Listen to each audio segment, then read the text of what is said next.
একই কাণ্ড, বাংলাদেশের নির্বাচনে জিতল বিজেপি, কিন্তু কে ছিলেন প্রার্থী? বাংলাদেশের চমক, এই আসনে জিতল বিজেপি। আনন্দলেব রহমান প্রার্থীর জয়। 30,000 ভোটের ব্যবধানে প্রতিদ্বন্দ্বীকে হারালেন। ভোলা বরিশাল সেতু এবং মেডিকেল কলেজের প্রতিশ্রুতি ভোটে ফলপ্রসূ হলো। শিক্ষাবিদ এবং আইনজীবী পার্থ সংসদে ফিরে এলেন ভোলা 1 থেকে। আসল ঘটনা ঠিক কি? সত্যিটা জানলে আপনিও চমকে উঠবেন। দেখুন, বাংলাদেশের সাধারণ নির্বাচনে বড় চমক আসে ভোলা 1 আসন থেকে। নির্বাচনে একটি আসন পেয়েছে বাংলাদেশের জাতীয় পার্টি, যা সংক্ষেপে বিজেপি নামে পরিচিত।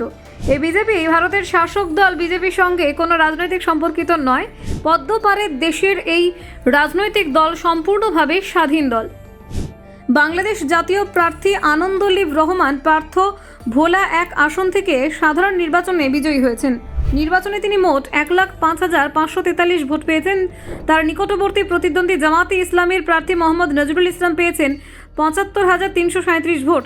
অর্থাৎ পার্থ প্রার্থী 30,000-এর বেশি ভোটের ব্যবধানে জিতেছেন। এটি বাংলাদেশের জাতীয় পার্টির জন্য একটি গুরুত্বপূর্ণ জয়।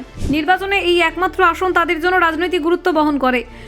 যদিও তারা বড় পরিসরে প্রতিনিধিত্ব করতে পারেনি, তবুও স্থানীয় স্তরে প্রার্থীর জনপ্রিয়তা প্রমাণিত। নির্বাচনের আগে পার্থ প্রতিশ্রুতি দেন ভোলা কেন্দ্রকে উন্নয়নের কেন্দ্র হিসেবে গড়ে তোলার। তিনি ভোটারদেরকে আশ্বাস দেন যে নির্বাচিত হলে ভোলা বরিশাল সেতু নির্মাণ করা হবে। এছাড়াও তিনি ভোলা মেডিকেল কলেজের প্রতিষ্ঠা এবং প্রত্যেক বাড়িতে গ্যাসের সংযোগ পৌঁছে দেওয়ার প্রতিশ্রুতি দেন।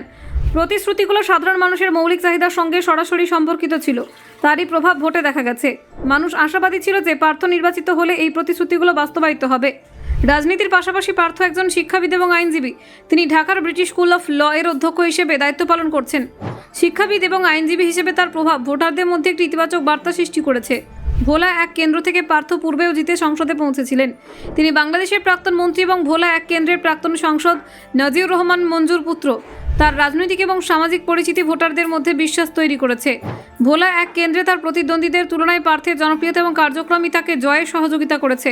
নির্বাচনে তার স্থানীয় কার্যক্রম, উন্নয়নমূলক প্রকল্পের প্রতিশ্রুতি এবং ব্যক্তিগত পরিচিতি ভোটারদের আকৃষ্ট করেছে।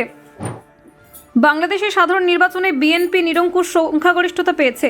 এই জয়ের মাধ্যমে তারা দেশের নতুন সরকার গঠন করতে চাইছে। বিএনপি নতুন সরকারের নেতৃত্বের দায়িত্ব দেবে। নতুন সরকার শপথ গ্রহণ করবে খুব শীঘ্রই। প্রধানমন্ত্রী হিসেবে শপথ গ্রহণ করবেন বিএনপি চেয়ারম্যান তারেক রহমান। তার নেতৃত্বে সরকার দেশের প্রশাসনিক এবং রাজনৈতিক দায়িত্বভার গ্রহণ করবে। নতুন সরকার গঠনের পর দেশের বিভিন্ন উন্নয়ন প্রকল্পে নজর দেওয়া হবে। স্থানীয় নির্বাচিত প্রতিনিধিরা যেমন পার্থ, তাদের কাজও সরকারের নীতি এবং উন্নয়নমূলক পরিকল্পনার সঙ্গে সংযুক্ত হবে।